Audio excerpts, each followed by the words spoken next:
મેણાટોણાનો જડબાતોડ જવાબ. 10મું નપાસ યુવાને થર્મોકોલમાંથી બનાવ્યું આકાશી વિમાન.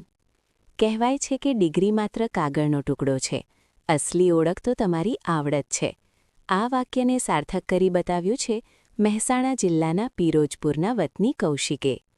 ધોરણ 10માં નાપાસ થયા બાદ સમાજના લોકોના મેણાટોણા સાંભળનાર આ યુવકે પોતાની કોઠાસૂઝથી એવું કારનામું કર્યું છે કે આજે આખું ગામ તેના પર ગર્વ કરી રહ્યું છે.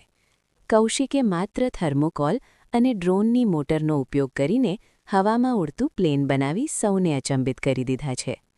કૌશિકને બાળપણથી જ એન્જિનિયરિંગ એક્સપેરિમેન્ટ્સ અને નવી નવી વસ્તુઓ બનાવવાનો ભારે શોખ હતો. ભણવામાં સફળતા ન મળતા લોકો તેની મજાક ઉડાવતા હતા, પણ કૌશિકે હાર માનવાને બદલે પોતાના શોખને જ હથિયાર બનાવ્યું. તેણે મક્કમ નિર્ધાર કર્યો કે તે કંઈક એવું કરી બતાવશે જે ભણેલા ગણેલા લોકો પણ વિચારતા રહી જાય. મારું નામ કૌશિક છે, ગામ પિરોજપુર. અને એરોપ્લેન એટલા માટે બનાવ્યું કારણ કે કેટલાક લોકો છે તે મને આપણે ટાણું મારતા હતા કે તું 10મું નપાસ કેમ થયો, તું કાંઈ નહીં કરી શકી. એટલા માટે મેં થર્મોકોલનું એરોપ્લેન બનાવ્યું. આપણી ડ્રોનની મોટર વગેરે વગેરે એ બધું ઉપયોગ કરીને, અને એમાં 7,000 જેટલો ખર્ચો થયો છે. તને બનાવવાનો શોખ ક્યારથી હતો?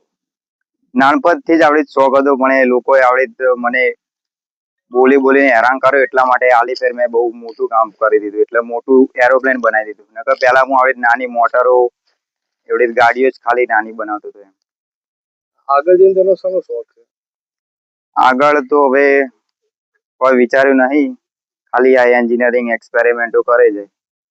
સરકાર તરફથી તને શું અપેક્ષા છે? સરકાર જે આ ખર્ચો થાય છે એમાં થોડી મદદ કરે તો